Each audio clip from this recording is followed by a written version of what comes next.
구독자님들, 오늘도 좋은 하루 보내고 계신가요? 혹은 어처구니 없는 일을 당해서 잔뜩 기분이 상해 있으신가요?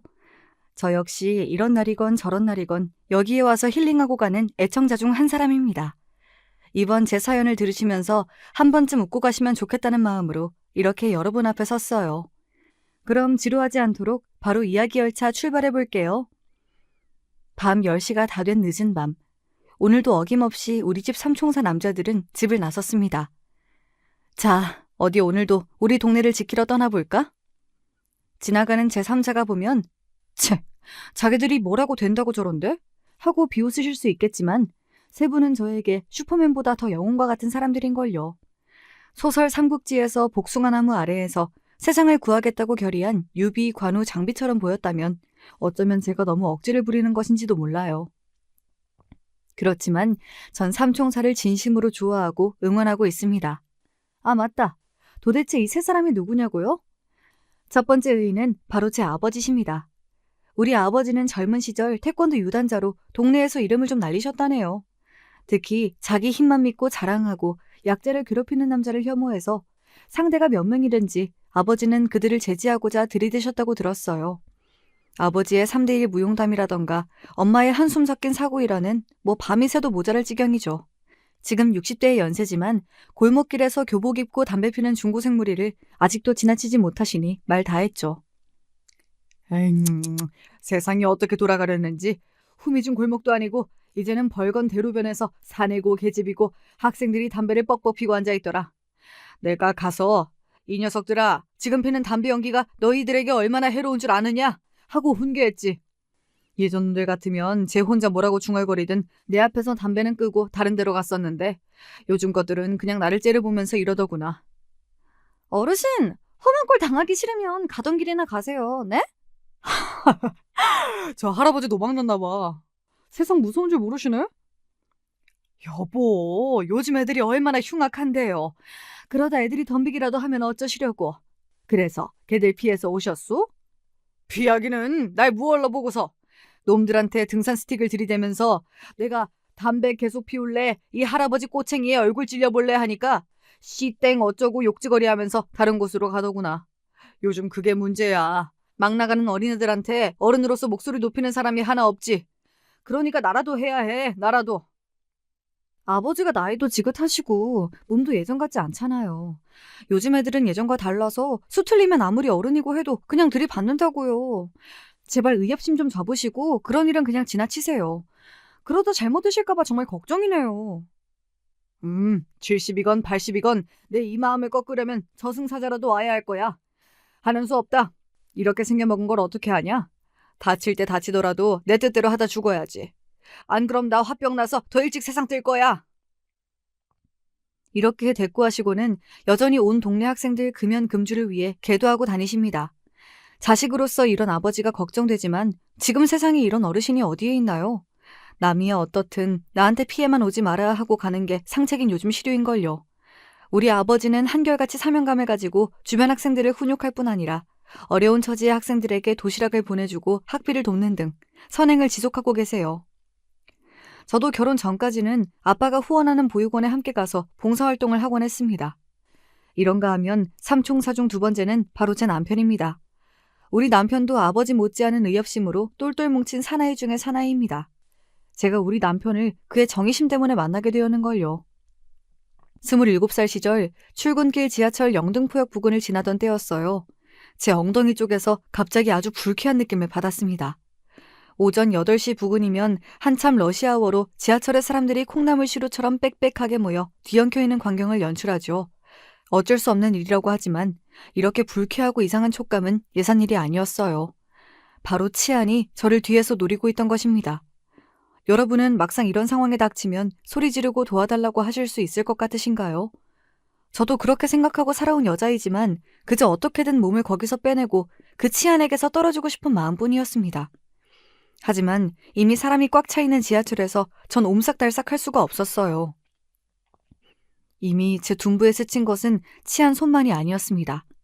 다른 남자의 부위가 닿았음을 느끼자 온몸에 소름이 돋고 다리마저 후들거리더군요. 당장 지하철에서 뛰어내리고 싶은 심정이었던 그때 젊은 남성의 굵고 드센 목소리가 들렸어요. 아저씨, 나이도 지긋한 양반이 창피하지도 않으세요? 지금 여자분한테 뭐 하시는 겁니까?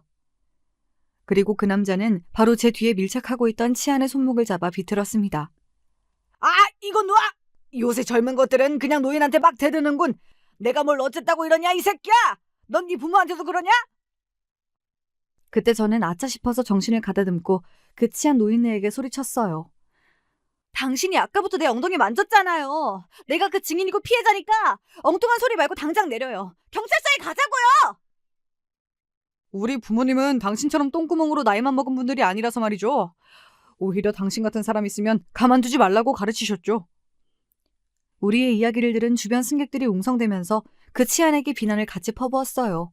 다음 역에 정차할 때 그 남자는 치안을 끌고 내렸고 빠져나가려고 버둥대는 그 노인네를 의경에게 자초지종을 설명하고 인계했습니다.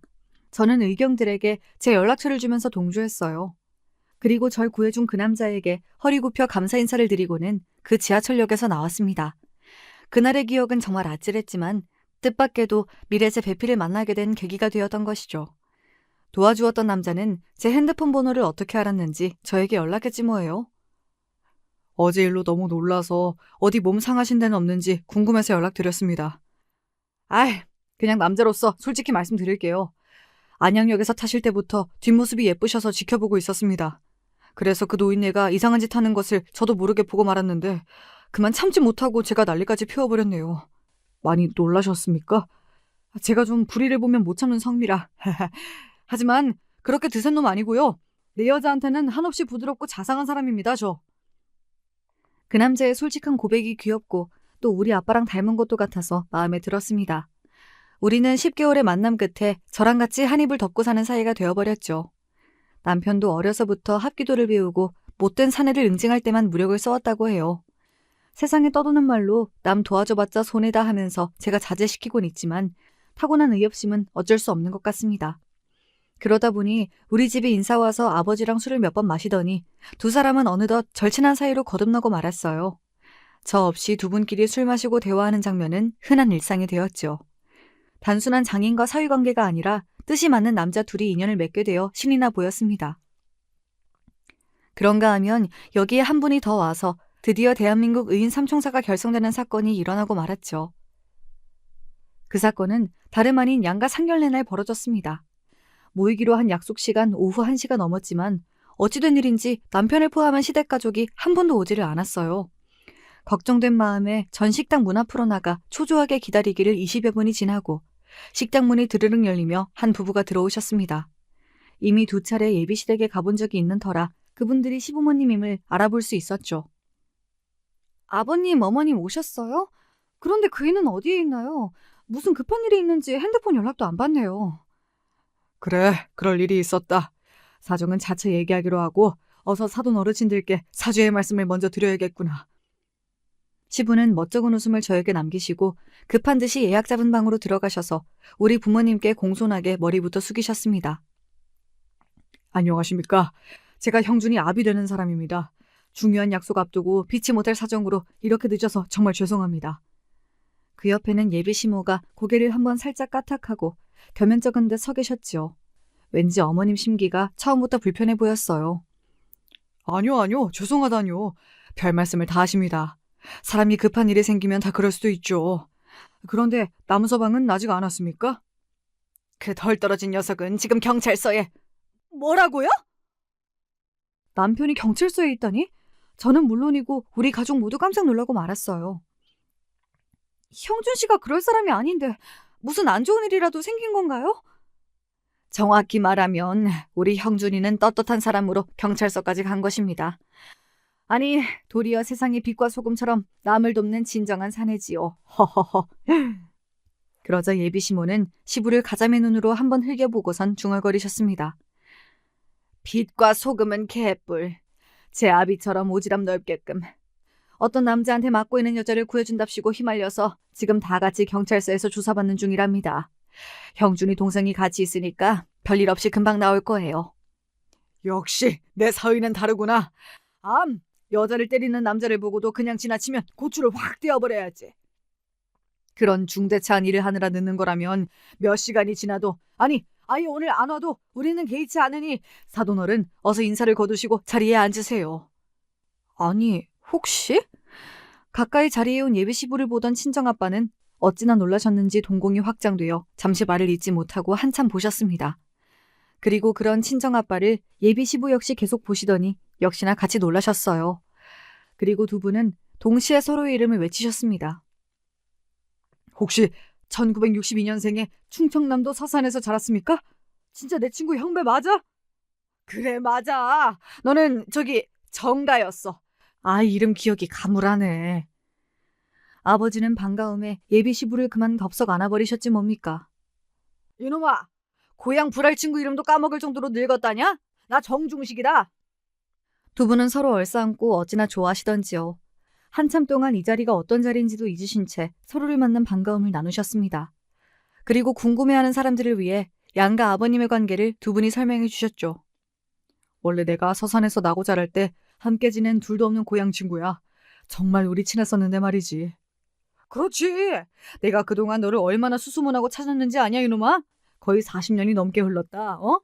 40년 만에 우리가 이렇게 자식들 부모로 만나게 될 줄 어떻게 알았겠느냐? 친정아빠는 식탁에 놓인 약주 한 잔을 들이켜시고는 지난날을 회고하고 미안해하셨습니다. 미안하다. 그때 우리 아버지 사업이 망해서 사채업자랑 빚쟁이들이 쫓아올까봐 가족 모두 야반도주해버렸지. 이후에도 누가 찾아올까 봐서 신분이고 뭐고 꽁꽁 숨기고 한동안 살아왔었다. 나 역시 형배 너를 죽기 전에는 볼까 늘 그리워만 했는데. 세상에 이렇게 기쁜 날이 또 있구나.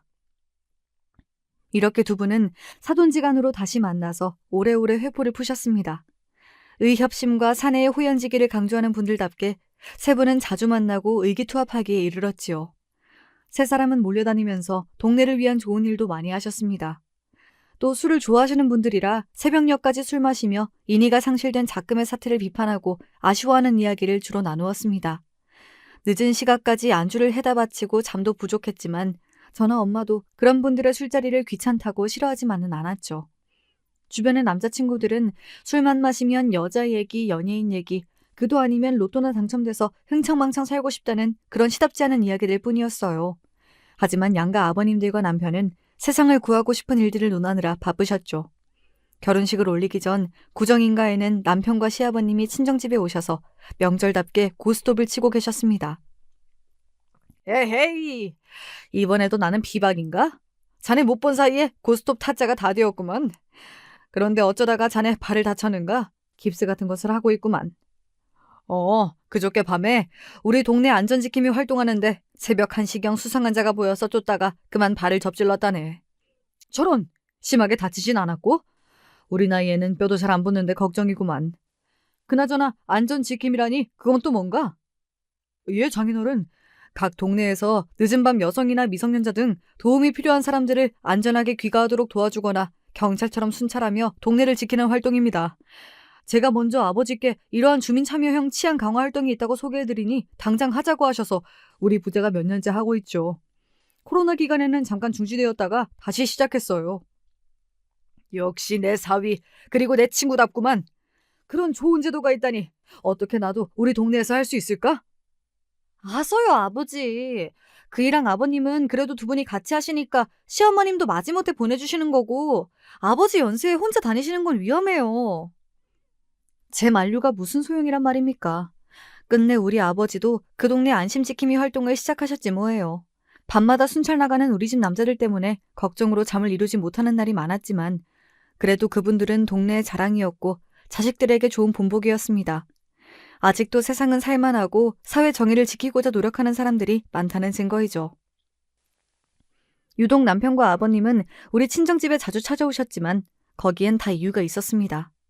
우리 집 여자들은 노파심의 잔소리 정도로 그쳤죠. 그래도 남자들이 하는 일을 격려하고 도와주는 편이지만 시무는 그렇지 못했거든요.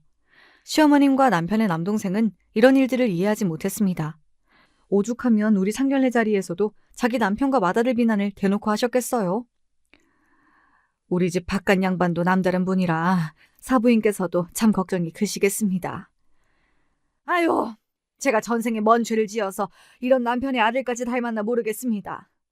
남들은 집도 사고 생업에 열중하느라 바쁠 때 말이야. 이 사람들은 남 돕는다고 몸으로 뛰고 기부하면서 사니 집 세간살이가 어디 남아나야 말이죠. 맞아요. 자기 살기도 바쁜데 저렇게 영양가 없는 일에 뛰어드는 형과 아버지가 정말 이해가 안 돼요. 형수님이랑 결혼하면 좀 정신 차리고 살까 했는데 사돈 어르신도 그렇고 다 분위기가 비슷하신 것 같네요. 우리 둘째 말이 다 맞지 맞아.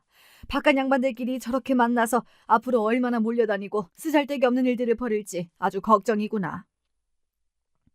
시모와 시동생 말도 틀린 말은 아니죠. 하지만 제가 좋아하는 사람들의 욕을 대놓고 하는 것을 듣자니 왠지 모르게 기분이 별로더라고요. 그리고 시모는 결혼 준비하면서 시시콜콜 제게 간섭하고 하나라도 더 얻어내려는 모습이셨습니다. 남편과 제가 알아서 전셋집을 마련하고 이에 보태주지도 않았으면서 글쎄 예단 목록에 시모 루이비통 가방에 백화점 상품권까지 요구하셨으니까요. 현실적이고 계산적인 시모는 저와 잘 맞지 않았고 저 시집살이까지 시키셨네요. 시댁에 있을 때 시모는 설거지며 방 걸레질까지 다 저보고 하라 하셨죠. 그럼 몰래 시아버지가 제 손에 든 걸레를 가져가셔서 시모 안 보이는 사이 방을 닦아주셨습니다. 며느리 사랑은 시아버지라고 아버님은 절 유달리 예뻐하셨어요. 우리 아가 덕에 내가 죽기 전에 보고 싶던 친구랑 만나게 되었지. 거기에 천방지축 다니던 아들놈까지 장가들게 해주었으니 네가 바로 복덩이구나. 그러면 그 말을 들은 시모는 또 그게 못마땅해서 한 소리 거들었습니다. 복덩이? 제가 아까 우리 집 비싼 냄비 태워 먹은 건 알고 하는 말이요? 여자애가 친정에서 뭘 배우고 온 건지 야물딱지게 하는 게 하나 없어. 어머님 죄송해요. 냄비에 물 끓이라고 하시고 바로 베란다 정리까지 시키셔서 그거 하는 사이에 그만 냄비물이 다 졸아버린 것 있죠? 제가 다음에 올 때 새 걸로 사올게요. 요즘 여자애들은 남자들하고 똑같이 배우고 사회일만 하다 결혼해서 집안일 해본 적이 뭐 얼마나 되겠소. 자네도 가시집 올 때 기억 안 나는가? 다림질 하다가 옷 태워 먹은 게 한 무더기라고 우리 엄마가. 당신! 내 앞에서 돌아가신 어머님 얘기하지 말아요! 자기가 얼마나 고되게 시집살이한 줄 아냐면서 시부에게 짜증을 부리는 시모. 그런데 지금 자신이 저에게 바로 그 시집살이를 똑같이 하고 있다는 것을 도통 모르시나 봐요. 새벽에 일어나 도매시장에서 생선 물건을 경매받으러 가서부터 밤늦도록 회센터 가게를 하는 남편은 참 성실한 사람이었어요. 저도 직장을 다니면서 맞벌이로 열심히 전세 대출을 갚느라고 정신없이 살다 보니 어느덧 딸 하나도 낳고 나이도 30대 중반으로 들어섰네요. 그러던 어느 날 친정엄마의 전화를 받고 우리 친정에 큰 시련이 닥쳐온 것을 알게 되었습니다. 아버지가 친구분의 빚보증을 서서 4억이 넘는 큰 돈을 대신 갚아야 하는 상황을 맞으신 거죠. 거기에다가 스트레스가 크셨던지 건강까지 잃으셔서 대장암 수술을 앞두고 계셨습니다. 원래 불행이란 이렇게 꼬리에 꼬리를 물고 찾아오는 법일까요? 늘 든든하게 우리 집의 가장이셨던 아버지가 하루아침에 무너지신 일은 저에게 충격이었습니다. 그놈이 나랑 30년 지기인데 보증 세워놓고 잠적이라니. 내 그럴 줄은 몰랐다. 역시 사람 속이 제일로 무섭구나. 그러게요. 그 친구분도 정말 사람이 아니네요. 아빠가 그렇게나 잘해주셨는데 사시던 집까지 내놓고 빚을 갚으시면 엄마랑 아빠는 어디로 가시려고요? 뭐 돈에 맞춰서 집이야 어디든 못 가겠나? 나야 어디서 자든 상관없지만 내 말년에 이렇게 큰 사고를 쳐서 너희 엄마한테 미안하기만 하구나.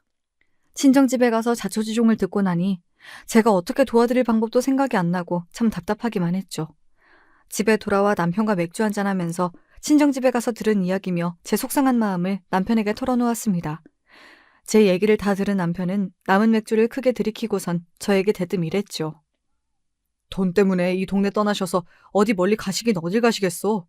우리 가게 근처에 내가 창고용으로 사둔 땅이 있어. 거기에 장인어르신 집 지어드리자. 하지만 당신 거기 창고해야 한다고 무리해서 사둔 땅이잖아. 그걸 부모님 집 지어드리고 나면 가게 창고는 어떻게 하려고? 뭐 마당 한 구석 탱이에 작게 창고를 내면 되지. 두 분 나이도 있으신데 돌아가신 다음에서야 그때 지어드릴 걸 뭐 그런 후회하지 말고 당장 지금 하자고. 이렇게 남편이 말할 때만 해도 전 그저 저 위로하는 듣기 좋은 소리라고 넘겼어요. 어렵게 장만한 땅을 부모님께 내어드리고 건축까지 하다니 그게 어디 쉬운 일인가요? 하지만 남편은 황소처럼 자신의 결단대로 밀어붙이고 말았습니다. 집 짓는 건축비는 부모님이 친정집을 처분하면서 남은 돈으로 하고 부족한 돈은 시아버님까지 보태주시지 않았겠어요? 아버님, 그 일가 저희 부모님께 해준 것만으로도 과분한데 아버님까지 이러시면 저 불편해서 못 살아요.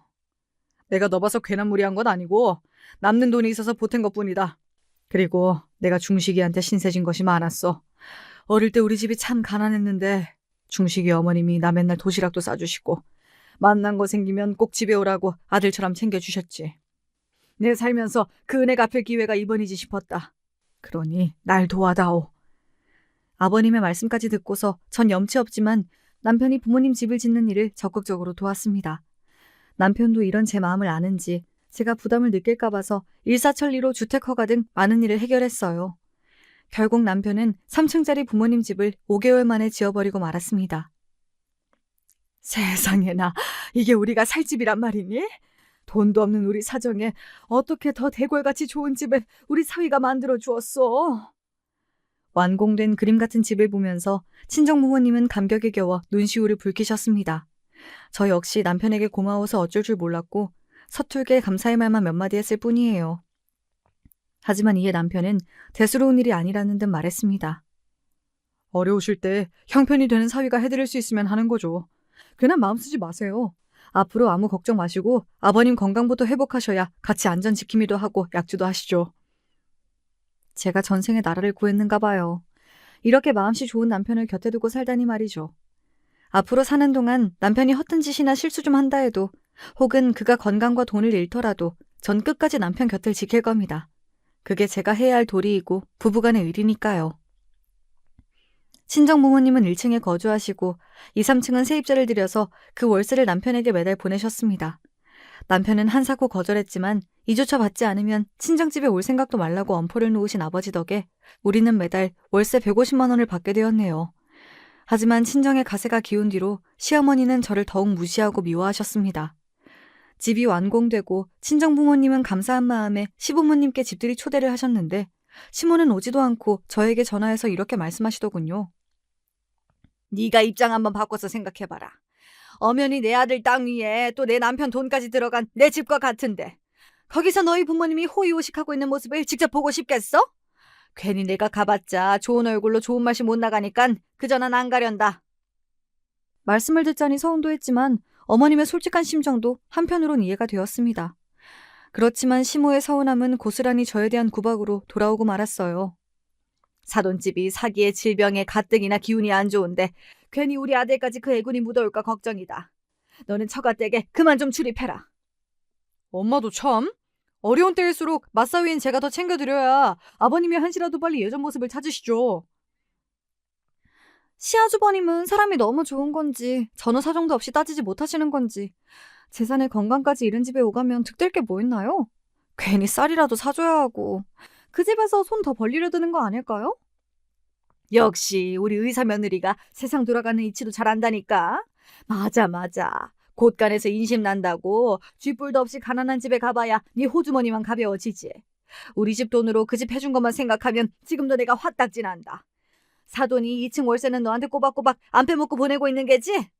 당연하죠. 우리 장인어른 그런 거 확실히 하신다니까요. 엄마는 괜한 걱정을 다 하십니다 참. 시모처럼 세상 편하게 사는 게 장땡이라는 주위의 서방님은 어떤 묘수를 부렸는지 의사인 여자친구와 만나고 결혼까지 했습니다. 하지만 동사가 들어오고 나니 시모의 애정은 동사만을 향했고 저는 그저 천덕꾸러기 신세가 되었습니다. 하긴 이 속에 밝은 시모의 입장에서 불보듯 당연한 일이기도 해요. 저는 친정집 가세도 기울었고 직업도 평범한 회사원인데 동서는 남들이 모두 인정해주는 직업을 가졌으니까요. 거기에다가 계산이 빠르고 절대 손해 안 보는 성격이 시모와 동서는 잘 맞아 보였습니다. 굳이 가르자면 시모 서방님네 부부 그리고 시부 우리 부부 이렇게 편이 나눠진달까요? 제가 하는 일은 의심부터 하고 뭐든 가르치려 드시는 시모는 동서가 하는 일에는 보는 눈빛부터 그렇게 따스할 수가 없었습니다. 저만 빼고 시모와 동서 둘이서 방에 들어가 속닥속닥 무슨 얘기가 그렇게 재미나는지 제가 끼고 싶어 들어가면 아무 소리 안 했다면서 두 사람은 입을 꼭 다물죠. 마치 제 흉이라도 보다가 들킨 사람들 같아서 고개 그렇게 얄미울 수가 없었어요. 그런 날이면 제 기분을 눈치채신 시아버지는 남몰래 절 도와주기도 하셨지요. 우리도 똑같이 너희 동서한테 해보자꾸나. 동서가 지나갈 때 아버님은 저에게 아이고 잘했다. 역시 네가 작은 애보다 낫지. 암 하면서 제 머리를 쓰다듬어 주셨죠. 그리곤 손으로 뭘 감싸면서 제 주머니에 몰래 넣으시는 신용을 하셨어요. 궁금해하던 동서가 우리 쪽으로 다가오면 아버님은 없던 일인양 구셨어요. 아무것도 아니다. 작은 며느리는 몰라도 돼. 아버님, 사람 앞에 두고 그러시는 거 아니에요. 괜히 제 욕하시고 형님한테만 좋은 거 챙겨주시는 거 아니겠죠? 이렇게 동서 역시 제가 느낀 소외감과 불쾌감을 똑같이 느끼게 해주셨죠. 그런 아버님이 고마웠지만 제가 오죽 불쌍하게 보였으면 아버님답지 않게 그러실까 싶어서 물었어요. 이런 연기까지 하시고 아버님은 제가 많이 가여우신가 봐요. 네가 가엽다기보단 너를 아낀다고 생각해주면 어떻겠느냐? 난 너희 시어머니처럼 셈이 빠른 사람이 못 된다. 그래서 네 시어미는 이런 내가 답답하다고 타박도 하지만 난 사람의 됨됨이가 무엇보다 중요하다고 생각해. 넌 누가 뭐래도 우리 집 맏며느리고 너처럼 좋은 아이가 우리 가족이 되어서 좋구나. 설령 대통령 며느리가 온다고 해도 나 너랑 안 바꾼다. 아버님의 말씀만으로도 너무 감사하고 위로가 되었습니다. 아무리 척박한 땅 위에도 작은 들꽃이 피어나듯이 단 한 사람의 내 편이 있다면 어떤 고난도 견딜 수 있다고 하지 않습니까? 괜한 고부 갈등에 동서까지 거들어서 심해진 시집살이 서름을 남편에게 차마 말 못했지만 시아버님이 저를 헤아려 주시니 버틸 힘을 얻을 수 있었죠. 그런데 어찌 보면 사람을 보는 아버님의 해안이 맞는지도 모릅니다. 너무 야가 빠져서인지 제가 생각지도 못할 행동을 서방님과 동서는 저질러버렸고 급기야 아버님을 화나시게 만들었죠. 시부가 갖고 계신 서산 땅이 좀 있는데 일대 태안 당진과 연계해서 개발된다는 소식이 솔솔 들려오던 때였습니다.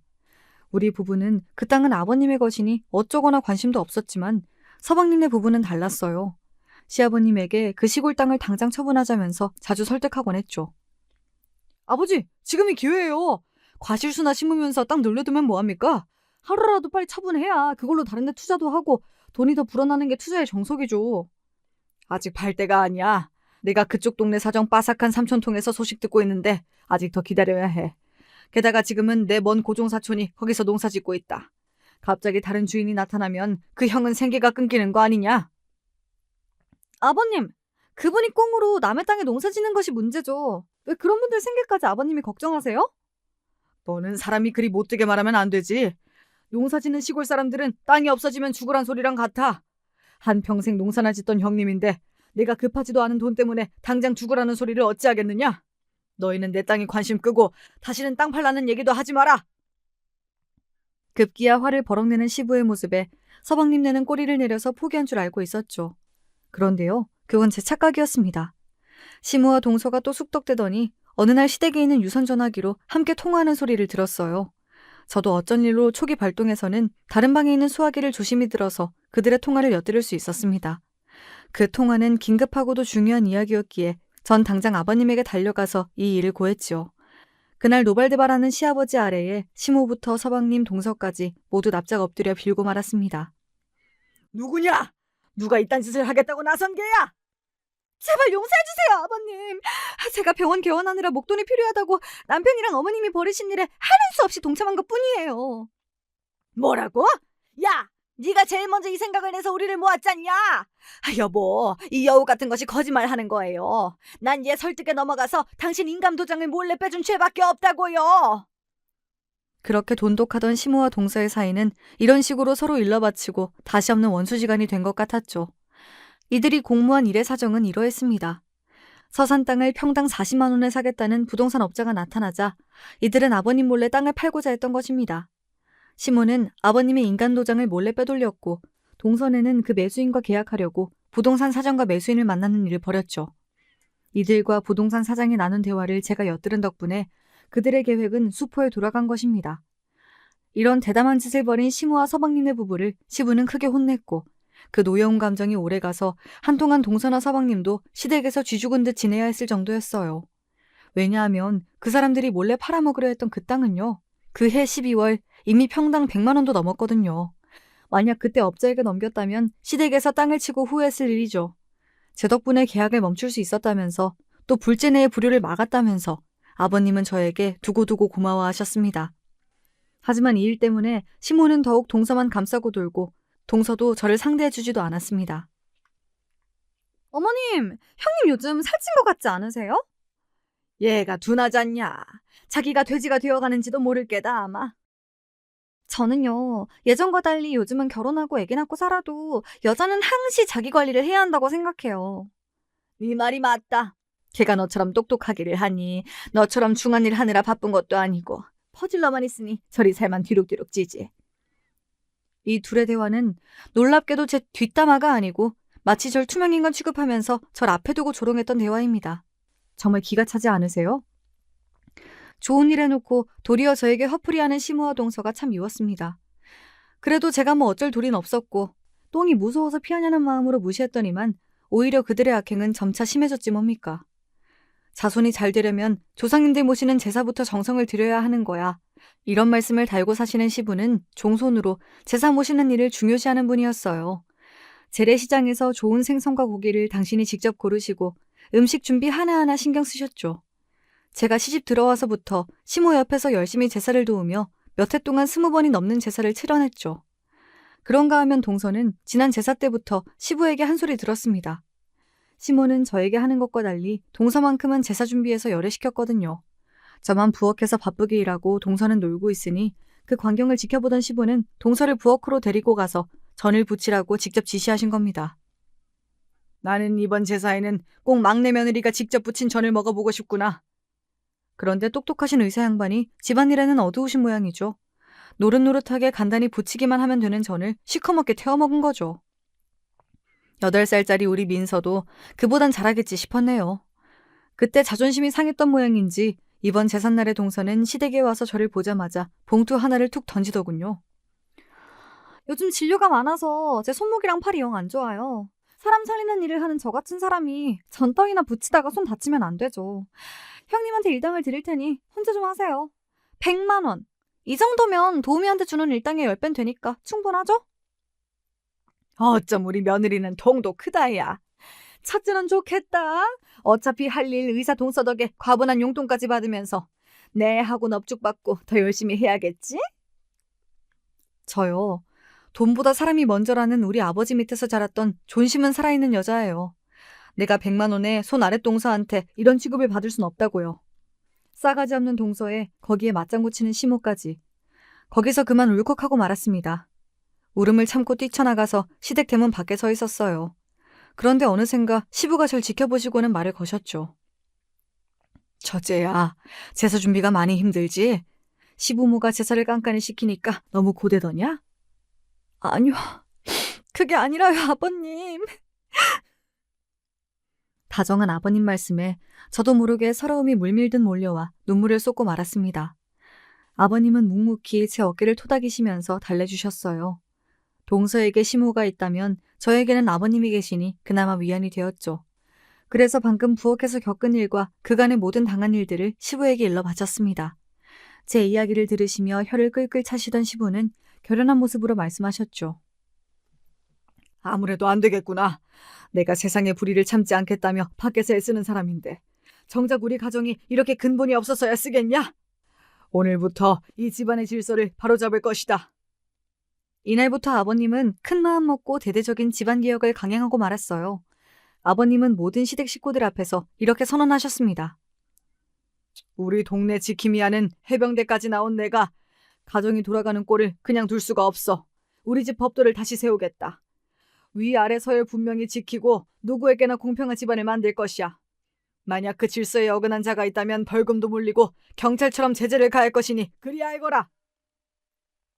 동서가 나에게 형님 호칭을 제대로 안 붙이고 반존대할 때 시부는 갑자기 나타났어요. 삐빅 하는 호루라기 소리와 함께 외치셨죠. 서열 위반! 벌금 10만 원! 질서를 어긴 동서는 바로 지갑에서 벌금을 꺼내 시부에게 드려야 했죠.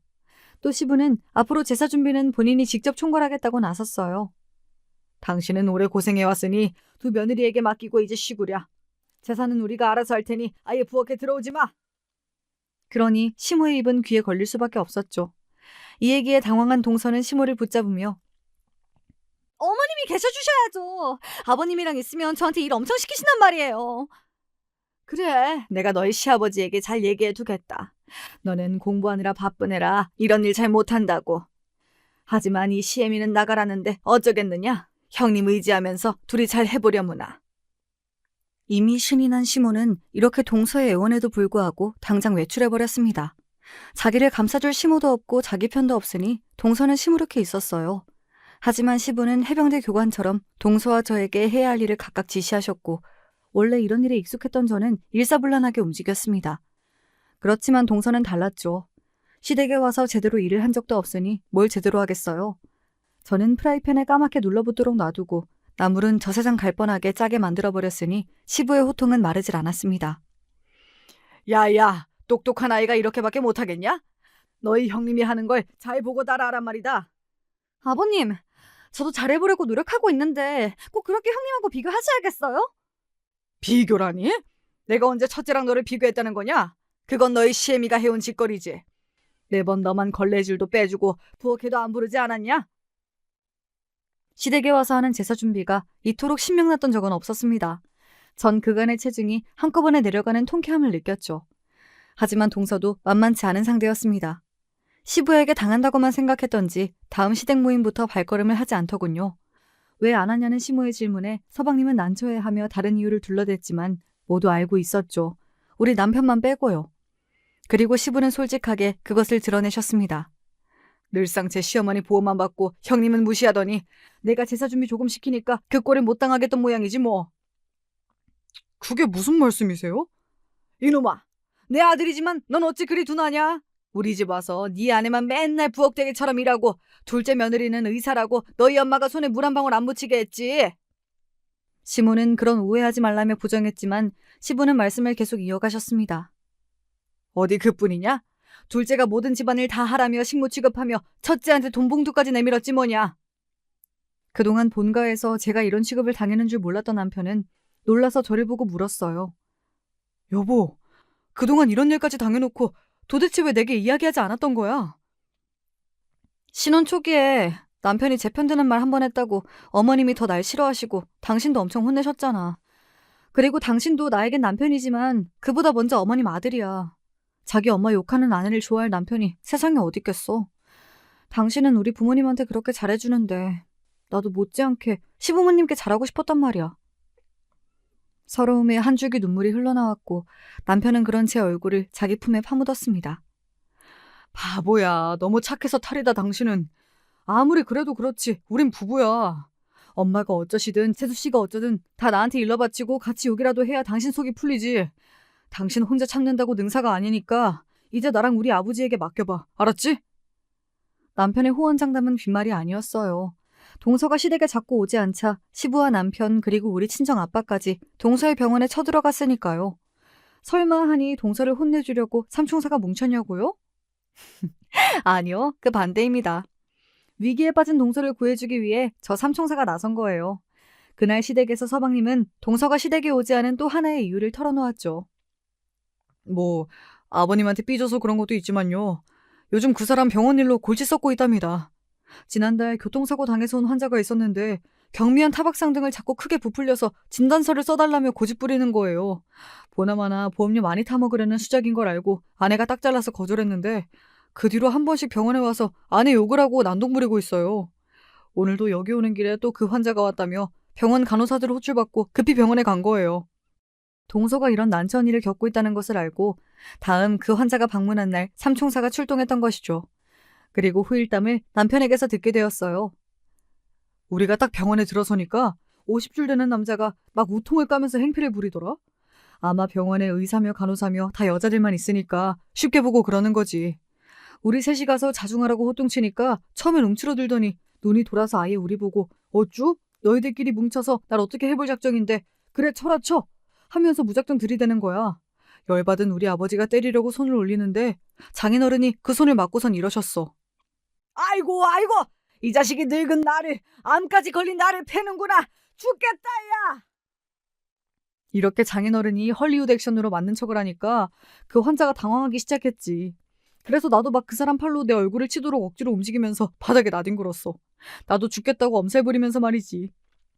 어머나? 그게 무슨 영화 같은 일이야? 그래서 어떻게 됐는데? 어쩌기는 그 아저씨 혹여 우리가 경찰서에 데리고 가서 자기한테 합의금이라도 뜯어갈까봐 주랭랑을 치더라. 자기처럼 피해자인 척 쇼하는 걸 막상 당해보니 놀라 자빠지겠다는 모양이지. 아휴 잘했다.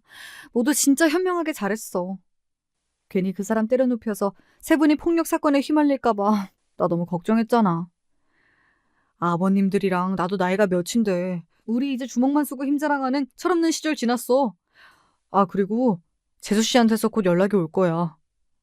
동서가 나한테? 왜? 그렇게 일을 해결해준 세 사람에게 동서는 무척이나 고마워했다고 합니다. 거기에 대고 남편은 동서에게 따끔히 한마디 했다는군요. 재수 씨, 그동안 우리 아내가 콩쥐처럼 엄마랑 재수 씨에게 구박받고 있었다면서요. 그래도 전 재수 씨가 밉다고 똑같이 하지 않았어요. 오히려 우리 아내 좀 잘 봐달라고 이렇게 애쓰고 도와드린 마음 잊지 않으셨으면 합니다. 저랑 삼총사 모두를 재수 씨 편으로 두고 싶다면 제 아내랑 사이좋게 지내주세요. 네? 만약 안 들어주시면 저희가 방금 저 남자보다 더 진상짓도 부릴 수 있습니다. 동서는 남편 앞에 미안하고 민망해서 어쩔 줄 몰라 하며 저에게 사과의 문자까지 보냈죠. 오늘 형님 친정아버님과 시아주버님이 병원에 오셔서 절 크게 도와주셨어요. 그동안 제가 형님을 서운하게 해드린 것이 있다면 용서해 주세요. 앞으로 우리 잘 지내봐요, 형님. 그리고 정말로 동서는 그 뒤로 저에게 행동을 한층 조심하더군요. 저 역시 속이 넓은 형님답게 과거의 일은 잊고 앞으로 잘해보자면서 좋게 대해주었습니다. 한편 이제 저도 좀 약삭 빠르고 여우같이 시모를 대하기로 했습니다. 늘 가족들이 모이면 음식 장만하느라 바쁘신 어머님을 위해 이렇게 말했어요. 어머님, 혼자 너무 힘드셔서 안 되겠어요. 다음번 가족 모임은 저희 집에서 해요. 제가 솜씨는 없지만 최선을 다해서 직접 준비해볼게요. 그리고 다음 명절은 동선회에서 하자. 정 바쁘면 식당에서 외식해도 좋고. 그러자 어머님은 어이구 이제야 우리 맏며느리 효도를 좀 받는구나 하고 빈정대셨지만 사실 속으로는 고마워하시는 것 같았습니다. 시댁에 들를 때면 어머님 쓰실 로션이라도 하나 선물로 갖다 드리고 하니 점자 시어머니도 저에게 마음을 열어주시더라고요. 어머님, 저 그동안 어머님이 절 예뻐해 주셨으면 하고 엄청 바랬어요. 진짜로 어머님께서 동서만 자식으로 생각하시는 거 아니죠? 제가 더 잘해볼게요. 그러니 저도 좀 예뻐해 주세요. 이렇게 곰살맞게 애교도 부려보니 시모는 못 이기는 척 절 따스하게 대해주시던걸요. 매번 시모와 동서만 원망했는데 이렇게 하고 보니 제가 부족했던 탓도 있었어요. 괜히 동서의 좋은 조건과 절 비교하면서 더 소심해지고 옹졸했던 건 바로 제 잘못이니까요. 어머님의 좋은 부분을 더 찾아보려고 하고 진심으로 그분을 좋아하려고 노력하니 진짜 그렇게 되어가더라고요. 또 동서에게 이겨먹으려 들지 않고 잘한다, 예쁘다, 칭찬을 아끼지 않으니까 동서도 절 형님으로 대우해주고요. 이렇게 전 사람이 사는 법을 또 한 번 배웠습니다. 아마도 미운 동서를 구해준 삼총사의 이야기를 듣고 깨달은 영향도 있을 것 같아요. 성경에 원수를 사랑하라 라는 말이 있죠. 원수를 미워하고 원망하기는 누구나 할 수 있지만 원수까지 보듬고 품는 일은 아무나 할 수 없으니까요. 그래도 그 어려운 일을 하나씩 하다 보면 관계가 달라질 수 있다는 것을 알게 되었습니다. 이제 저 시댁에서도 불편한 마음 없이 잘 지내고 있어요. 여전히 삼총사는 돈독하게 다니며 우리 사회가 더 좋아지도록 애쓰고 있고요. 제 사연이 유튜브를 통해 세상에 나오게 된다면 저도 자랑거리 하나 생기겠군요. 친정, 시댁 가족 모두 불러 모아서 함께 제 사연 영상 시청하겠습니다. 일면식도 없는데 제 이야기를 끝까지 들어주신 여러분께 축복이 함께 하시길 빌며 이만 펜을 놓아볼게요. 구독자 여러분, 안녕히 계세요.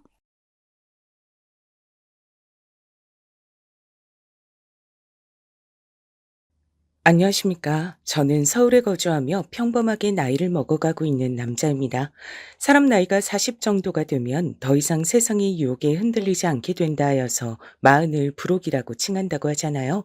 여러분도 살아보니까 정말 그러시던가요? 저는 개인적으로 살면 살수록 느끼는 건데 나이는 그저 숫자에 불과한 듯 싶습니다. 나이가 불혹이 되었다고 해서 제가 정신적으로 더 성숙해지고 유혹에 안 빠지는 사람이 된 건 아니더라고요. 저로 하여금 이런 생각을 더욱이 하도록 만들어준 어떤 존재가 제 인생엔 있었어요. 나이를 대체 어디로 먹은 건지 심히 의심스러웠던 존재의 얘기를 꺼내볼까 합니다. 저는 고향이 서울이긴 하지만 아주 어렸을 적에 충청도로 온 가족이 이사를 갔습니다. 너무 어릴 적이라 사실 서울에서 나고 자랐던 옛날의 기억은 남아있지도 않네요. 전 조금 드물게도 외동입니다. 또한 늦둥이기도 하죠. 제 부모님께선 남들보다 조금은 늦은 나이에 서로 인연을 맺으셨고 결혼 이후에 좀처럼 아이가 생기지 않아 종국엔 포기를 하셨었는데 완전히 다 놓아버리고 나니까 갑자기 뱃속에 저란 생명이 찾아왔다고 하더라고요. 그래서 전 귀하게 예쁨을 받기도 했으나 동시에 엄한 교육을 받기도 했었어요. 하나뿐인 자식이 나가면 안 된다고 부모님께서 신경을 많이 쓰셨거든요. 충청도의 아주 작은 시골 마을에 제 조부모님께서 살고 계셨습니다. 그래서 애초에 이사를 그쪽으로 한 거였죠. 아름다운 풍경이 가득한 곳에서 전 자라났고 제가 중학교 때 친할아버지와 친할머니 두 분이 차례로 2년 간격을 두고 돌아가셨습니다. 많이 슬펐던 것 같아요. 사춘기 중학생 남자아이 눈에서 눈물이 그 정도로 펑펑 흘러나왔으니 말 다 한 것이었죠. 하지만 아버지의 슬픔에 비할 바는 못 된다고 느꼈습니다. 아버지가 그렇게 우시는 모습은 처음 보는 것이었어요. 조금은 신기했고 낯설었죠. 어머니께선 저한테 이런 말씀을 해주셨어요. 아버지한텐 할아버지 할머니가 부모님이잖아. 그러니 다를 수밖에 없는 거야. 전 그 말씀의 의미를 직접 실감하게 됐습니다. 너무 가슴이 아프게도 제가 성인이 되자마자 아버지께서 돌아가셨기 때문입니다. 사고였어요. 조부모님 두 분이 돌아가실 때와는 차원이 다른 슬픔이 절 덮쳤습니다. 미친 듯이 울부짖었던 것 같아요. 그리고 저에겐 이제 어머니뿐이란 생각에 불안하고 초조해졌습니다. 어머니마저 돌아가시면 전 이제 세상에 진짜로 혼자란 생각이 들었기 때문이에요. 전 아직 20살이었고 두려운 것이 많았습니다. 혼자 서울 도시에 나와서 대학을 다니고 있는 것도 문득문득 불안하게 느껴졌어요. 아버지가 돌아가신 후엔 자꾸만 그런 걸 느꼈습니다. 하지만 제가 그렇게 굴수록 어머니께선 도리어 초연하게 구셨습니다. 난 우리 아들을 위해 언제나 이 자리에 있을 사람이란다. 난 어디로 가지 않아. 늘 그 자리에 찾아와서 물결치는 파도처럼 언제나 널 향해서만 있을 거야. 문서가, 그러니까 불안해하지 않아도 된다. 그런 걱정 접어두고 네 인생을 향해 멋지게 비상하면 돼. 저희 어머니 정말 멋지신 분 같지 않나요? 나이가 드신 분이라고 해서 모두가 해안을 가지고 계시며 의연하신 게 아니라는 것 정도는 저도 그때 이미 알았거든요. 그래서 어머니가 너무나도 자랑스러웠습니다.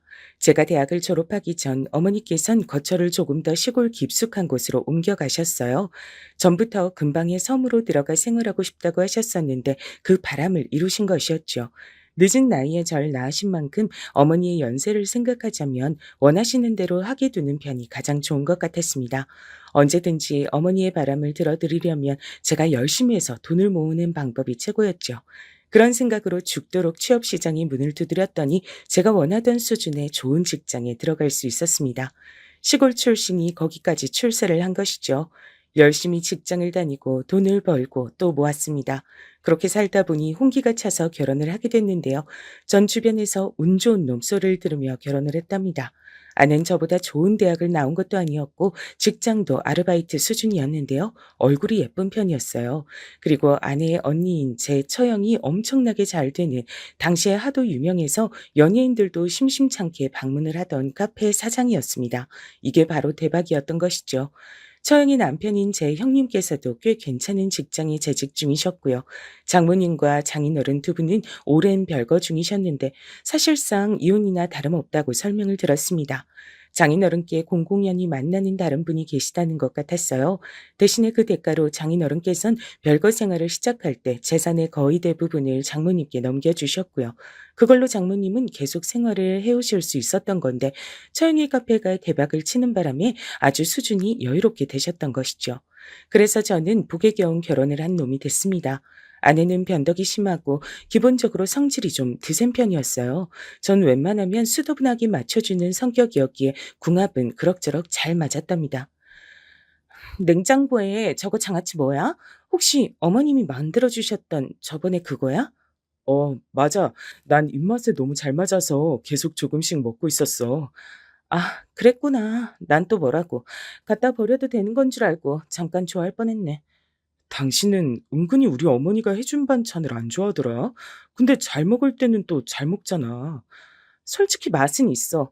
근데 보통 시골분이 아니신데다가 나이도 많으시잖아. 그게 왠지 구질구질하고 지저분한 느낌 들어서 괜히 싫어. 그래서 그래. 그런데 아내는 가끔씩 말을 할 때 뇌를 안 거치고 말을 뱉는 경향이 있었어요. 생각을 하고 말을 해야 하는데 충동적으로 그냥 막 뱉어버리는 듯 싶었습니다. 처형의 카페야말로 손님들이 안 보는 구역에서 위생을 하나도 안 지키고 있단 걸 제가 알고 있었는데 그건 어떻게 가서 먹는 거냐고 제가 따지고 싶었지만 참았습니다. 제가 참는 것으로 평화롭게 유지되는 결혼 생활임을 너무나도 잘 알고 있었기 때문입니다. 그래서 전 걸핏하면 마음속으로 '내가 참자. 내가 또 참지 뭐.'라는 소리를 하는 게 습관이었습니다. 제가 참지 않았다면 아내하고 하루가 멀다 하고 다툴 건수가 넘쳐났을 거예요. 그래서 제가 참고 지내는 것이 저희 부부에게 가장 중요하게 작용하는 요소였죠. 그걸 시간이 가면서 왠지 아내도 느끼는 것 같았습니다. 가끔은 성질을 더럽게 내세우다가도 어떨 땐 한없이 부드럽게 저에게 양보를 하듯 말을 하면서 잘해줬거든요. 그런 식으로 본인도 저를 위해 뭔가 희생을 하며 배려를 한다는 식으로 굴었습니다. 그게 빤히 보여서 어이없기도 했지만 이런 식으로 맞춰가는 게 부부 생활의 미덕이겠거니 싶었네요. 하지만 이런 아슬아슬한 외줄타기 같은 부부 생활의 민낯이 제대로 드러나고야 말았던 겁니다. 미천이 확 드러나고야 말았던 그날의 사건이 대단한 파국을 몰고 왔죠. 그날은 제 회사 동료의 결혼식 날이었습니다. 근데 위치가 3시간 거리의 지방이었어요. 회사 사람들끼리 몇 모여서 함께 결혼식장으로 가기로 되어 있었고요. 당연히 아내는 두고 저 혼자 갔었죠. 주말인데 당신은 혹시 따로 일정이 있어? 아니, 나는 요새 컨디션이 안 좋아서 그냥 좀 쉴까 싶어. 아무래도 감기가 오려나 봐. 그래. 감기가 올 것 같으면 미리 병원에 갔다 오는 건 어때? 약이라도 처방받아서 먹어봐. 아, 됐어.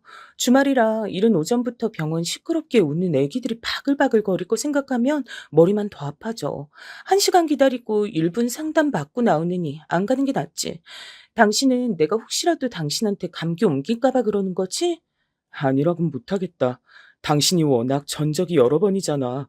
내가 꼭 그렇게 미리 말을 하는데도 감기 걸려서 나한테 옮기고 나서야 낫더라. 나 계속 회사 일 바쁠 예정이야. 감기 걸림 끝장이니까 이번에도 나한테 옮길 작정이라면 정중히 사양할게. 당신 오늘따라 되게 얌체 같다. 얄미워.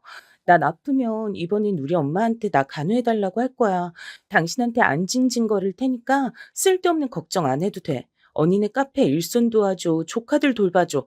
아주 우리 엄마가 그쪽에만 신경 쓰느라 정신 없으시니까 나도 오래간만에 우리 엄마 관심 온전히 받으면 좋지. 나도 우리 엄마 딸인데. 하여간 언니한테만 너무 집중돼 있어. 아내의 주절거리는 소리를 들으며 전 결혼식장에 참석할 만반의 준비를 마쳤었습니다. 그때까지만 해도 설마 그 당일에 어떤 일이 벌어질지 상상도 못한 채였죠. 전 주말이라고 게으름도 피우지 못한 채 이른 아침부터 눈을 떴고요. 회사 사람들과 한 군데서 모인 뒤 차 한 대에 함께 타서 지방의 결혼식장으로 향했습니다. 원체 회사에서 바쁜 이모저모가 있던 시기였기 때문에 계속 그런 대화를 나누느라 정신이 없었어요. 휴대폰을 볼 새도 딱히 없었습니다. 결혼식장에 거의 도착할 때가 되어서야 휴대폰을 확인했더니 부재중 전화가 와 있었는데 놀랍게도 발신인은 저희 어머니셨습니다. 어라? 어머니가 왜 전화를 하셨었지? 평소에 전화를 주시는 시간대가 아닌데. 주말에 자식 부부가 뭐하고 노는지 궁금해서 한번 전화해 보셨나 보죠. 일단 서둘러서 안으로 들어갑시다. 저희 주차 때문에 시간 너무 잡아먹어서 지금 살짝 늦었어요. 제 혼잣말을 들은 동료가 옆에서 외쳤고 저는 그래서 별로 대수롭지 않게 생각을 해버렸어요. 일단은 온 매무새를 가다듬고 결혼식장 안으로 향하는 것에 집중을 해버린 겁니다. 제가 두고두고 후회할 일이 됐죠. 결혼식의 주인공에게 얼굴 도장을 찍고 자리를 찾아 앉고 나서야 얼른 어머니에게 문자를 남겼습니다. 회사 사람이 결혼식에 와 있다고 알려드린 뒤 식사는 하셨냐고 여쭤놨어요.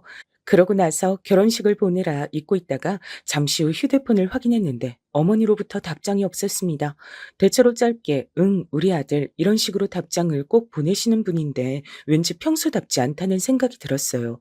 여기까지 왔는데 지역에서 가장 유명한 맛집을 함께 가보자는 의견이 들려왔고 어차피 차 한 대를 같이 타고 왔던 차라 제가 거절할 방도는 없었습니다.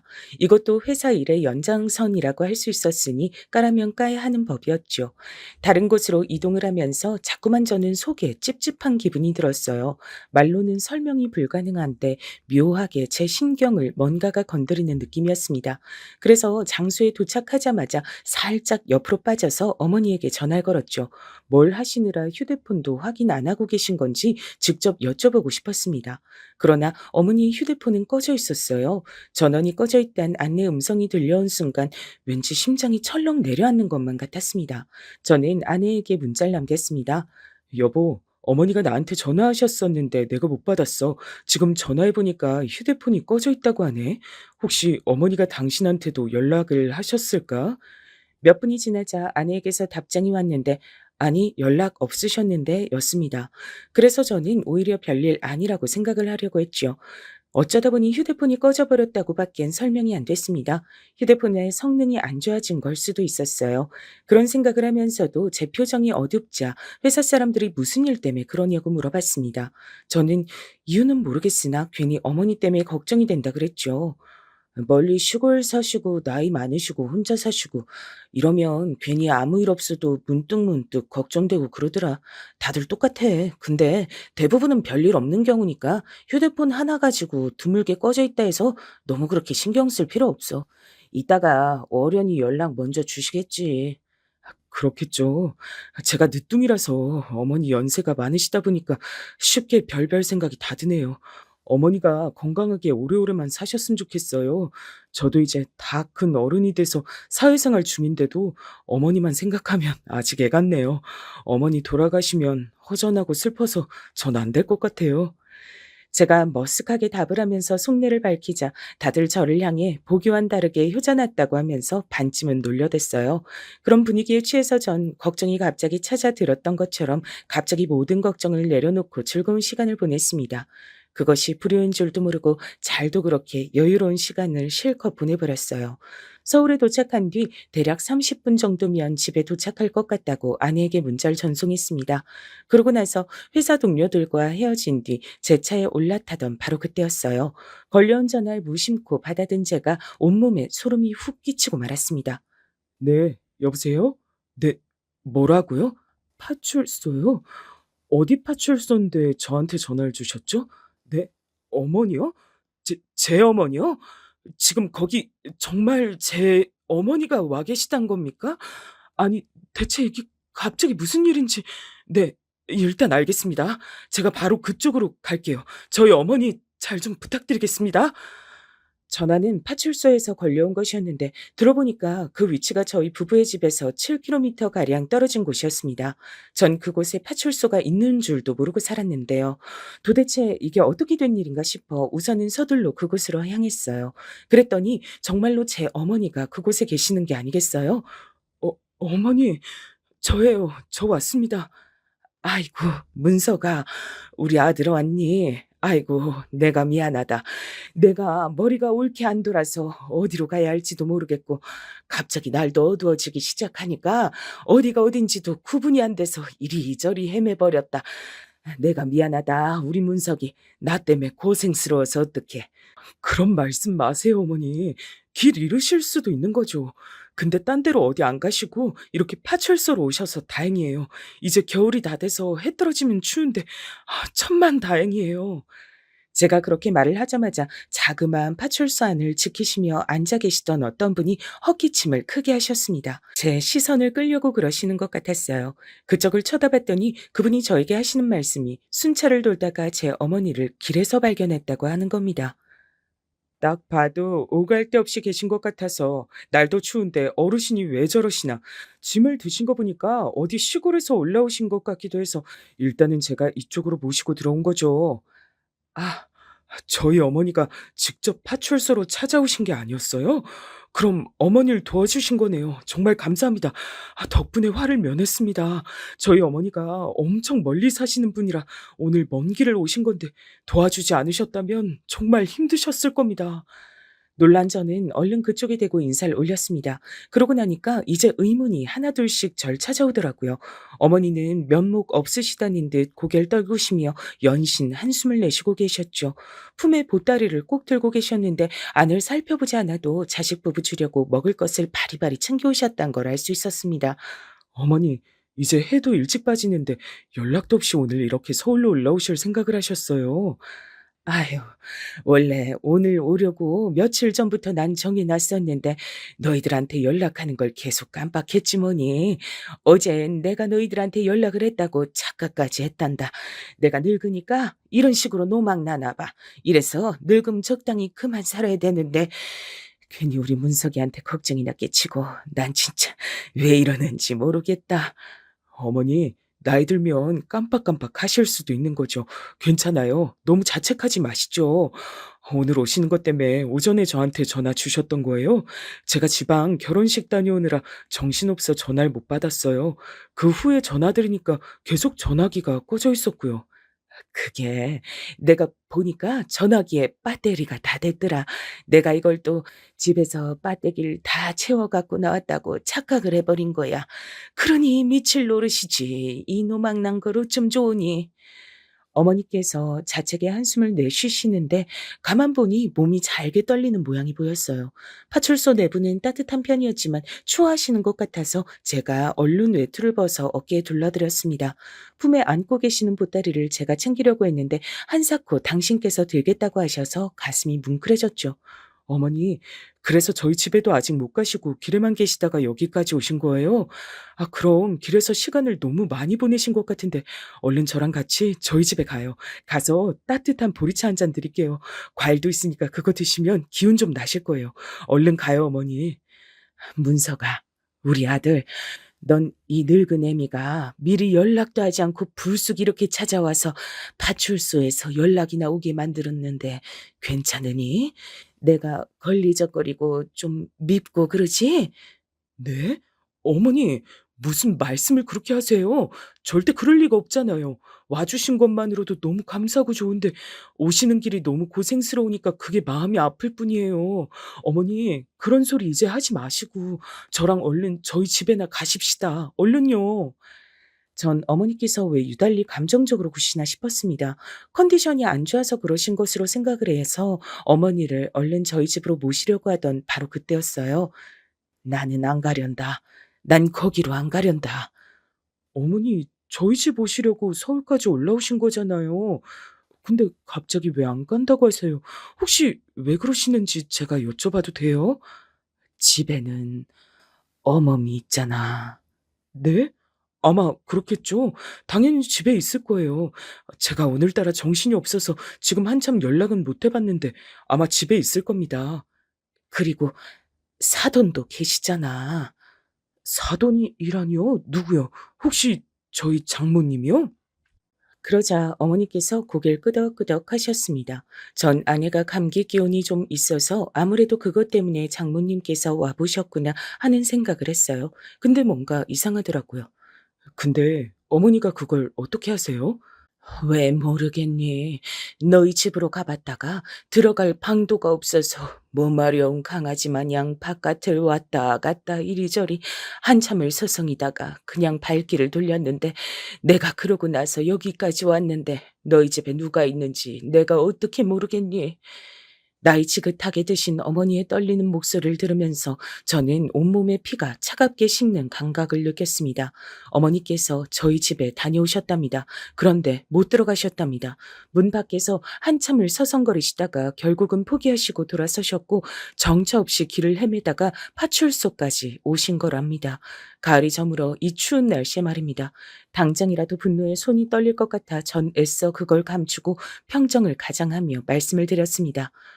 어머니, 오늘 무슨 일이 있으셨던 건지, 어떤 일을 겪으셨던 건지 저한테 자세히 좀 알려주실 수 있어요? 내가 말해봤자 뭘 하겠니? 우리 아들 기분만 상하지. 괜히 며느리하고 싸우기나 만들지. 그냥 내가 늙은 주둥아리로만 꼭 닫으면 되는 일인데, 아휴, 내가 또 주책을 부려서 이런저런 얘기를 또 다 늘어놓을 셈이 됐구나. 내 탓이야. 전부 내가 잘못한 거야. 제발요. 어머니, 그러지 마시고 차분히 얘기 좀 해주세요. 전 꼭 들어야겠습니다. 제 아내의 남편이고 제 장모님의 사위이기 전에 어머니 아들이에요. 그게 제일 먼저고요. 제일 우선이에요. 그러니까 어머니가 저한테 얘기를 솔직하게 다 해주셔야 돼요. 저는 입술에 힘을 주고 계신 어머니께 간청을 드렸습니다. 간절하게 두어 번 더 채근을 들이자 어머니의 입술이 어렵사리 열렸어요. 그리고 저는 어머니께서 겪으신 일을 자세히 들을 수 있었는데 모든 상황을 정리하면 이렇습니다. 제가 결혼식장을 떠난 이후 아내는 처형의 가게로 향했습니다. 그곳에서 장모님과 만났고요. 감기 기운이 있는 것 같다는 아내의 말에 장모님께선 함께 집으로 가서 죽을 끓여주겠다고 하셨습니다. 제가 결혼식 참석으로 지방을 다녀온다고 이미 들으신 뒤였다고 하네요. 그렇게 장모님과 아내가 저희 집으로 왔고 두 사람이 시간을 보내고 있을 때 현관벨이 울렸습니다. 바로 저희 어머니께서 도착을 하신 것이었죠. 어머니께서는 휴대폰의 배터리가 다 나간 상태였습니다. 그런 상황에서 늘 품에 지니고 다니시는 수첩에 저희 집 주소 같은 걸 다 적어 놓으셨기 때문에 택시 기사님의 도움을 받아 길을 찾아 집으로 오셨던 거예요. 아침이 뭔가요? 새벽이라고 할 수 있는 그 이른 시간부터 그 먼 곳에서 출발을 해서 오신 어머니께선 이제 드디어 도착을 해서 몸을 녹이실 생각밖에 없었다고 합니다. 어머님? 연락도 없이 갑자기 무슨 일이에요? 어머니냐? 아이고, 그러게 내가 무슨 일일까? 갑자기 너희가 너무 보고 싶었나 보다. 먹을 것도 좀 전해주고 그러고 싶어서 내가 연락도 미리 없이 와버렸구나. 미안하다. 어머니께선 스스로 연락을 저희에게 미리 주셨다고 착각을 하신 게 민망하셔서 그냥 그런 식으로 둘러대셨다고 합니다. 곧 현관문이 열릴 거라고 생각하며 품 안에 든 보따리를 고쳐 잡으신 어머니의 귀에 들려온 소린 믿을 수 없는 내용이었다고 합니다. 아, 어머님, 시기도 참 안 좋게 잡으셨네요. 제가 오늘은 너무 피곤해서요. 날이 아닌 것 같습니다. 어? 그게 무슨 소리냐? 어머마, 너 어디 아프니? 네, 몸이 좀 안 좋아서요. 아무래도 감기인 것 같아요. 어머님한테 옮기기 싫으니까 이만 가셨으면 좋겠어요. 오늘 말고 나중에, 네? 다음에 다시 오세요. 내가 지금 그 머나먼 길을 지나와서 여기까지 왔는데 너는 문도 안 열어주고 날 이렇듯 문전박대하겠다는 거냐? 우리 아들 문석인 지금 어딨냐? 같이 안 있어? 볼일 있어서 잠깐 지방 갔어요, 어머님. 농담하는 거 아니고 저 진짜 피곤하니까요. 그냥 가세요. 뵙기 힘들어요. 예, 예, 잠깐만. 어머마! 당황하신 어머니께선 어쩔 줄 몰라 하셨다고 합니다. 그렇다고 굳게 닫힌 현관문을 열 방도 같은 건 알지 못하셔서 발만 동동 구르고 계셨는데 혹시나 수첩에 저희 집 현관문을 여는 방법이라도 적어 놓으셨을까 해서 그 바닥에 쭈그리고 앉아 수첩을 들여다보셨다네요. 코를 훌쩍이며 집중을 하고 계시는데 현관문 안쪽에서 말소리가 들려왔다고 합니다. 간 거야? 갔겠지? 아니, 엄마. 아직 안 갔어. 앞에 그대로 계신 것 같아. 아, 진짜 노인네. 눈치 없이 뭐 하는 짓이야. 그러게. 귀여운 우리 딸이 오늘같이 컨디션 안 좋은 날에 왜 귀찮은 짓거리를 벌이실까? 며느리 괴롭히러 온 시어미 신보셨다면 진짜 못된 거고. 내 생각엔 아무래도 그런 것 같아. 나 괴롭히고 싶으시니까 일부러 연락도 없이 불쑥 나타나신 거겠지. 아, 나 너무 싫어. 나 이러다가 시골 노인네 혐오증이라도 걸릴 것 같아. 아내가 장모님과 나누는 대화 소리가 어머니의 귀까지 들려온 겁니다. 그 대화 소리를 듣고 나자 어머니께선 어떻게 해서든 현관 문턱을 넘고 싶어서 간절하게 수첩을 뒤지고 있는 당신 스스로의 모습이 너무나도 초라하게 느껴지셨다고 합니다. 조용히 수첩을 닫아 다시 품에 집어넣으신 어머니께선 혹시라도 제가 금방 돌아올까봐 그 가능성에 기대어 제법 한참을 더 그곳에 계셨다고 합니다. 이른 아침 새벽부터 딱히 제대로 드신 것도 없어서 배는 주려오고 현기증도 나고 있었지만 갑자기 제가 나타나기라도 할까봐 마음 놓고 눈도 못 붙이신 채로 현관문 앞에서 멀뚱멀뚱히 계셨다네요. 그러다가 도저히 안 되겠어서 다시 현관벨을 눌렀고 아내를 호출했지만 아예 작정을 해버린 아내는 이번엔 묵묵부담으로 일관했습니다. 장모님 또한 당연히 마찬가지였고요. 결국 어머니께선 아무 소득 없이 발길을 끝내 돌리셔야만 했습니다. 추워서 떨리기 시작하는 몸으로 무거운 보따리를 드신 채로 그냥 정처 없이 걸으셨대요. 터미널 앞이 아니다 보니까 택시도 안 잡혔다 합니다. 택시가 보여서 손을 흔들어도 요즘 택시는 어찌된 영문인지 멈춰 서주질 않아서 애만 끓였다고 하셨어요. 알고 보니까 죄다 휴대폰으로 미리 부르는 택시 택시들이라 어머니의 손짓을 다 무시하고 지나갔던 겁니다. 금방이라도 기절할 듯 위태위태하게 길을 가시던 어머니를 순찰차가 드디어 발견했었기에 망정이었습니다. 어머니, 죄송합니다. 제가 죄송해요. 어머니한테 이런 수모를 겪게 해드려서 제가 죄송합니다. 제가 불효자예요, 어머니. 아니야. 넌 잘못 없어. 아무 잘못 없어. 우리 아들, 우리 문석인 아무 잘못 없다. 전부 다 이 노망난 늙은 애미가 잘못한 거다. 있었던 일을 알게 된 전 분노로 몸서리치며 사과를 드렸는데 어머니께서 결단코 저에겐 잘못이 없다고 외치셔서 하마터면 그 자리에서 눈물이 나올 뻔했습니다. 파출소에 계신 분들도 어느새 저희 모자의 이야기를 다 듣고 계셨고 다들 한숨을 쉬며 고개를 흔드셨어요. 무슨 그런 경우 없고 예의 없는 며느리와 사돈댁이 다 있냐고 하시면서 악마 같다고 말씀들을 하셨는데 제 생각도 그러했습니다. 아내와 장모님이 제 어머니를 향해 보인 그런 행동은 악마나 할 법한 행동이었죠. 전 분노를 삼키며 우선 어머니를 가깝고 좋은 호텔로 모셨습니다. 집으로 모시고 싶었지만 어머니께서 눈치를 보고 불편해하실 것 같아 오늘은 안 그러는 게 차라리 더 나을 것 같았어요. 그게 어머니를 위한 길 같아 그렇게 했고 깔끔한 호텔을 보신 어머니께선 소녀처럼 기뻐하시며 한박 웃음을 지으셨습니다. 이야, 텔레비에서만 보던 곳이 바로 이런 곳이구나. 정말 멋지다. 안으로 좀 이렇게 훌륭하게도 꾸며놨을까? 근데 우리 아들이 힘들게 번 돈으로 내가 이렇게 누려도 되는 거니? 난 이제 보니까 아무 데서나 자도 되는데. 문서가 난 이런 거 필요 없다. 그냥 머리만 누이고 발만 뻗을 수 있으면 돼. 아니, 그런 것도 필요 없으니까 그냥 시간 맞춰서 내 집으로 내려가면 된다. 교통편만 네가 어떻게 좀 해결해 주겠니? 어머니, 부디 그러지 마시고 오늘은 아무 생각 없이 편히 쉬세요. 절 위하신다면 그래 주세요. 그래도 우리 아들이 힘들게 번 돈으로 내가 어떻게... 아휴, 내가 못 산다. 어머니께선 너무 비싼 곳에서 숙박을 하는 것이 부담스럽다고 하셨지만 곧 피로에 못 이기시고 부드럽고 따뜻한 침대 위에서 잠을 청하셨습니다. 저는 어머니께서 싸우신 보따를 풀고 그 안에 있는 먹거리를 맛봤어요. 배는 안 고팠지만 억지로라도 먹었습니다. 왜 그렇게 눈시울이 시큰하던지요. 그리고 이를 갈며 집으로 향했습니다. 집에 도착하자 장모님께서는 안 계셨고 조용히 TV를 보던 아내가 절 맞아줬죠. 뭐야? 이제 와? 아주 재밌는 하루를 보냈나 보네. 좋았나 봐. 아니, 별로 그렇지도 않았어. 근데 장모님은 안 계시네. 언제 가셨어? 우리 엄마? 집 돌아가신 지 벌써 2시간은 넘었지? 어? 근데 내가 당신한테 얘기를 했던가? 우리 엄마가 여기 왔다고? 뭔가 이상한 점을 눈치챈 아내는 제 쪽을 쳐다봤고 싸늘하게 식은 제 표정에 그제서야 상황이 잘못되었다는 것을 감지했는지 TV를 껐습니다. 어머니가 오셨다면서? 근데 당신하고 장모님하고 우리 어머니를 개무시했단 거 어떻게 된 일이야? 어? 그게 사실이야? 깜짝아. 왜 갑자기 소리를 지르고 그래? 기껏 두통약 먹어서 좀 가라앉았는데 다시 머리 아프려고 하잖아. 왜 어머님 당신한테 다 말씀해 주셨어? 그래서 지금 이러는 거야? 어이없다. 또 당신 유리한 대로만 말씀하셨겠지. 나만 나쁜 년 만드시고. 또라니. 대체 우리 어머니가 너한테 뭘 한 번이라도 잘못을 하신 적이 있기라도 했어? 근데 당신은 왜 이렇게 우리 어머니한테 불만이 많은 것 같아? 당신이 오늘 잘못한 거 맞잖아.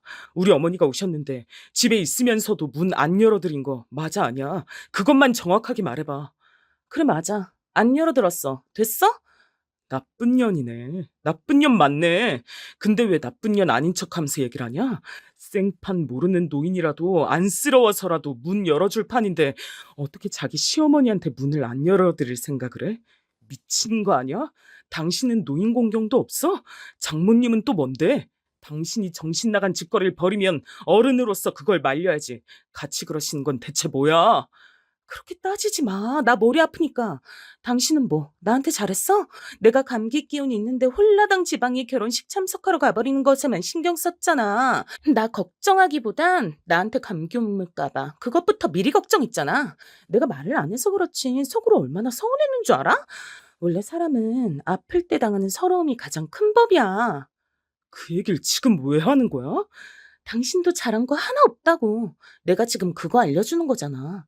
설마 내가 당신 서운하게 한 것 때문에 우리 어머니한테도 당신 서운하게 굴었다는 뭐 그런 건 아닌 거지? 아예 연관 없다곤 하지 않을게. 아내의 시큰둥한 대답에 제 심장이 미친 듯이 뛰기 시작했습니다. 그것은 주체할 수 없을 정도로 날뛰는 분노로 인한 것이었죠. 사랑해서 결혼한 여자, 제 아내를 향해서 그 순간 미칠 것 같은 분노가 피어올랐어요. 어떻게 그따위 이유 때문에 노인을 문전박대할 수가 있단 겁니까? 그것도 머나먼 길을 달려온 사람에게 그토록 냉정한 거절을 어떻게 할 수 있단 건지 전 도저히 납득도 이해도 가지 않았습니다. 당신 지금 아무래도 머리가 어떻게 된 것 같은데 다 됐으니까 다 필요 없으니까 사과해. 진심으로 사과해. 그리고 우리 어머니한테도 날이 밝는 대로 가서 뵙고 사과드려. 지금 근처 호텔에서 주무시고 계시니까. 뭐? 싫어. 내가 왜 그래야 돼? 어머님이 호텔 계신다고? 잘 됐네. 오신 김에 호텔 체험하시게 됐잖아. 섬 시골 깡촌 사시는데 서울 호텔 이참에 체험해보셨으니 내 덕분이네. 어머님은 오히려 좋아하시고 계실지도 몰라. 너무 그렇게 당신 생각대로 나 몰아붙이지 마. 더 이상 내 인내심 시험하지 마. 나 지금 너란 여자한테 질리다 못해서 징그럽다는 생각 들고 있을 정도니까 앞으로 개소리 더 뱉을 거라면 신중하게 생각하고 나서 뱉는 게 좋아. 한마디 한마디 뱉을 때마다 그게 나랑 이혼하는 지름길이 될 테니까. 사람이 사람에게 실망하고 사랑이 실망으로 인해 식어버리는 것, 생각보다 별거 아니더라고요. 전 아내의 태도에 따라 언제든 이혼할 수 있다는 결심이 어느새 선 상태였습니다. 그리고 아내는 성질을 꺾고 저에게 사과를 하기는커녕 오히려 더 앙칼지게 나왔습니다. 그렇게 나오면 누가 무서워할 줄 알아? 이혼하기 싫다고 내가 울면서 매달리기라도 할 줄 알았어? 나 솔직히 별로 이 결혼 생활에 대단한 미련 따위 없어. 그니까 나한테 그런 식으로 말하지 마. 몇 년 더 살 것 같지도 않은 늙은 모친 때문에 자기 와이프는 뒷전인 남자, 나도 아주 별로라고 생각 중이니까. 뭐라고? 몇 년 더 살 것 같지도 않은 늙은 모친? 당신 왜 이렇게 말을 막 해? 원래 개념이 아주 희미한 여잔 건 진작에 알아봤지만 이 정도로 엉망진창인 줄은 몰랐다. 어차피 우리 이혼하면 내가 아니라 당신이 더 손해인 거 알지? 우리 언니 하나만으로도 당신 같은 거 이겨. 가치가 달라. 그래서 결국은 잘못한 게 하나도 없으시다. 그렇게나 저급한 짓을 벌여놓고도 조금도 사과할 마음이 없으시다. 지금 그렇단 거지? 나랑 끝까지 어디 한번 해보잔 거지? 해볼 자신 있으면 어디 한번 해봐. 난 내가 잘못이 아예 없다고는 생각하지 않지만 사과할 마음 별로 없어. 나 오늘 너무나도 컨디션이 안 좋았고 아까 특히 기분 나빴어. 내가 그럴 때 하필 찾아오신 어머님도 잘못 있는 거야. 그런 걸 잘못이라고 표현하는 네가 진정한 미친년이다. 그리고 너 같은 여자랑 결혼해서 우리 어머니한테 그런 몹쓸 경험 안겨드린 나도 참 답없는 미친놈이란 생각 드네. 이 미친 결혼 생활 조금도 더 하고 싶지 않아졌어. 이혼하자. 당장 갈라서. 뭐? 지금 진심이야? 진짜 낀다. 이런 일로 이혼 선언까지 하는 거 너무 황당해. 난 누구보다도 진심이니까 너도 부디 진심으로 나랑 이혼 좀 해줘라. 알았지? 그리고 끝까지 우리 어머니한테 사과 안 하겠다면 나도 다 생각했어. 너 가만 안 둘 거야. 부모가 당한 모욕 앞에서 가만히 있을 수 있는 자식이 세상에 있을까요? 제정신 박힌 자식이라면 가만히 있을 수 없는 게 정상이었습니다. 그래서 전 가만히 안 있기로 했어요. 하지만 아내는 저를 허세 부리는 것으로 봤습니다. 어디 자기와 진짜로 이혼을 할 수 있을지 없을지 보잔식으로 이혼 도장을 먼저 찍어주더라고요. 전 망설임 없이 제 공간에 이혼 도장을 찍었습니다. 그러자 그제서야 아내는 놀란 눈치를 보였죠. 뭐야? 이렇게까지 진심이었어? 전 처음부터 진심으로 화를 내고 있었는데 아내는 그렇게 여기지 않았던 모양이었죠. 그것조차도 절 아주 우습게 보고 있었던 증거 같아서 더 싫었습니다. 이혼 성립까지 아직 시간이 남아 있었을 때 장모님께서 난감한 듯 저에게 연락을 해오셨습니다. 권서방, 사람이 속 좁게 왜 이러나? 대뜸 이혼이라니. 장모님께서도 제가 왜 이렇게 나오는지 이유를 분명히 알고 계실 텐데요. 그럼에도 절 고작 속 좁인 걸로 몰아가시네요. 참 섭섭합니다. 이봐, 권서방. 그날은 내가 약간은 제정신이 아니었어. 얼떨결에 실수 좀 저질렀을 뿐이니까 권서방이 너그럽게 좀 넘어가 주자. 응? 남자가 돼서 옹졸하게 굴고 그럼 못 써. 모전 여전이네요. 그 어미의 그 딸인 것 같네요. 제가 얼마나 진지하고 진심인지 그런 건 전혀 고려도 안 하고 말을 뱉는 게 두 사람이 크게 닮아 있습니다. 이젠 진절머리가 나네요. 그만 겪고 싶어요. 뭐라고? 권, 권서방, 말을 그렇게 하는 건 아니지. 막말로 서울이나 무슨 대도시에 사는 잘난 사돈도 아니고 시골 섬마을 사는 가는 귀 먹은 사돈인데 그 정도로 대우 좀 해드린 게 뭐가 어땠다고 권서방이 자꾸 이렇게 예민하게 구는 건지 난 이해가 안 돼. 예, 이해하지 마세요. 이해해달라고 장모님께 부탁드린 적도 없습니다. 제가 단호하게 말을 하자 장모님께선 열이 잔뜩 받으셨는지 씩씩대셨습니다. 우리 집안 같은 이 정도로 자기 밥줄 잘 챙기면서 사는 집안하고 다시 연을 맺기가 쉬울 줄 알아?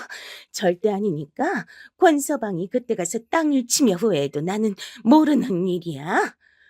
그리곤 제 입장에선 전혀 아쉽지 않은 이야기를 남기셨죠. 그걸로 끝인 줄 알았는데 그 다음엔 처형께 연락이 왔습니다. 귀찮아서 안 받았어요. 그랬더니 문자를 남기셨더라고요. 내용은 길었으나 요약을 해보자면 이랬습니다.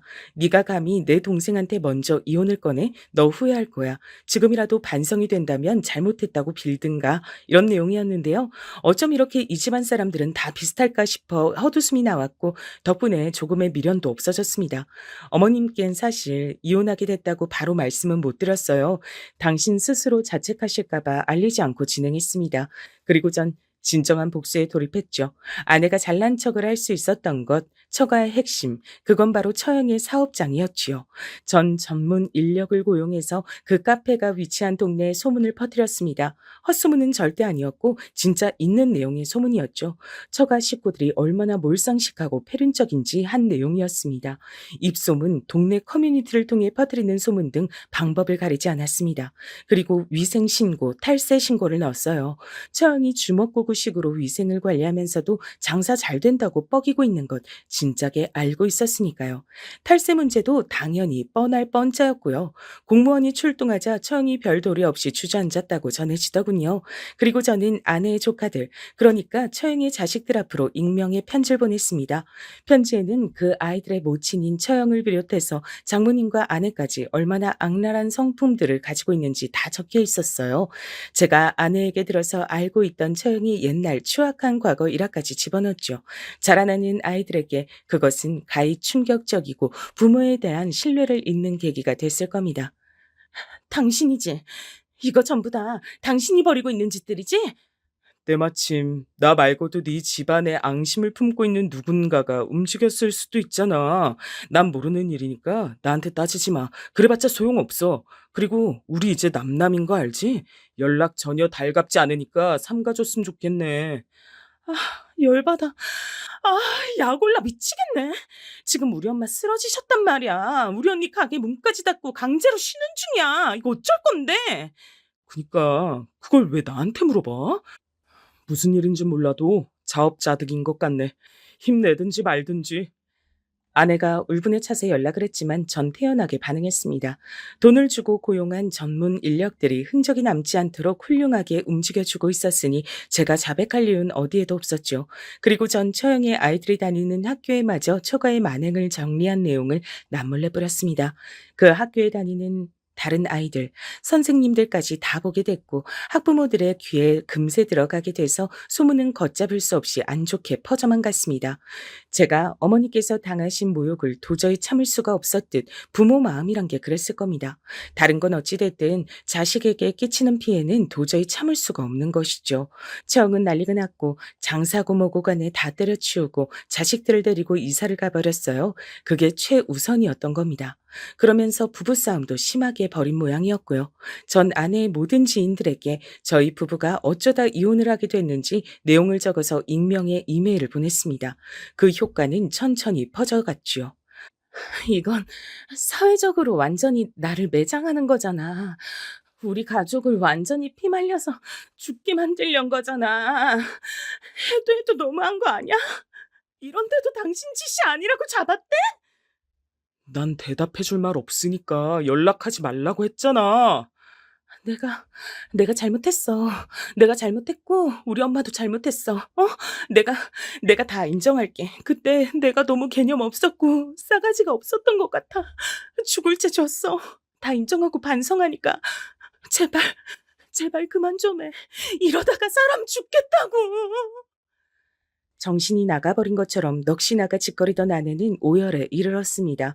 장모님께선 진작에 알아놓으신 지 꽤 된 참이었어요. 멀쩡히 잘 굴러가던 일상이 처참하게 박살이 나버렸으니 도저히 생활하기 힘드셨을 겁니다. 저는 아내의 오열 섞인 사과를 듣고 모른 척 끊어버렸지만 이쯤 하면 일단은 됐다 싶어서 아내의 번호를 그제서야 차단했습니다. 얼마나 진심이 섞여 있든 간에 사과를 듣고 싶어 번호를 그때까지 차단하지 않은 거였으니까요. 어머니께서도 이제 이혼 사실을 알고 계셨습니다. 처음엔 충격을 받으신 듯 깊은 한숨만 내쉬셨는데 후련하다 못해 상쾌한 저의 얼굴을 확인하신 다음부턴 별 말씀도 없으시고 한숨도 쉬지 않으셨어요. 어머니께서 당신 스스로를 탓하지 않으셔서 그게 무엇보다도 다행이라고 생각했습니다. 혹시나 싶어 도시로 와서 사시는 게 어떠냐고 말씀을 드려봤으나 역시나 고개를 단호히 저으셨죠. 고즈넉하고 조용한 시골 생활이 훨씬 더 좋다고 하셨습니다. 조금은 외롭더라도 그곳의 생활이 행복하다고 하셨죠. 어휴, 내가 괜히 오래 살아서 별꼴을 다 보는 것 같다는 생각이 가끔은 든다. 그러면서 덧붙이신 어머니의 말씀을 들으며 전 되도록이면 어머니의 살아생전에 제가 재혼해서 행복하게 사는 모습을 보여드리는 편이 좋겠다고 생각했었답니다. 단지 그런 생각만 가지고 있었을 뿐인데 이혼하고 꼬박 2년이 흘렀을 때 좋은 인연을 새로 만났어요. 그리고 서로 조심스러운 감정으로 만남을 이어가다 따로 결혼식 없이 혼인신고만 했답니다. 어머니께도 잘 해드리는 사람이에요. 뿐만 아니라 사실 모든 어른께 잘하는 사람이죠. 비록 저보다 3살 아래지만 오히려 제가 배울 점이 무척 많아서 늘 존중으로 제가 대하고 있답니다. 저희 두 사람이 지내는 모습을 보며 어머니께선 전에 없이 흐뭇한 미소를 머금게 되셨죠. 결국은 이렇게 되려고 그 길을 돌아왔었나 싶기도 하네요.